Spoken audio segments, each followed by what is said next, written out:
భారత్ పాకిస్తాన్ల మధ్య తాను మధ్యవర్తిత్వం నెరిపి యుద్ధాన్ని ఆపానంటూ అమెరికా అధ్యక్షుడు డొనాల్డ్ ట్రంప్ తరచూ చేసుకునే ప్రచారంలో వాస్తవం లేదని మరోసారి స్పష్టమైంది. ఈసారి ఈ విషయాన్ని స్వయంగా పాకిస్తాన్ విదేశాంగ మంత్రి పాక్ ప్రధాన ధార్ పరోక్షంగా ఉప ప్రధాని ఇషాక్ దార్ పరోక్షంగా అంగీకరించడం గమనార్హం. ఆపరేషన్ సింధూర్ సమయంలో మూడో దేశం జోక్యాన్ని భారత్ తీవ్రంగా వ్యతిరేకించిందని ఆయన తెలిపారు.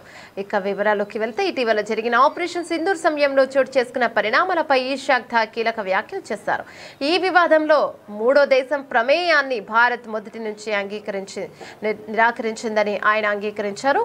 ఈ విషయాన్ని తనకు అప్పటి అమెరికా రక్షణ మంత్రి మార్క్ రూబియో స్వయంగా చెప్పారని దార్ వివరించారు. జూలై 25న తాను మార్క్ రూబియోతో సమావేశమయ్యానని ఇషాక్ దార్ గుర్తు చేసుకున్నారు.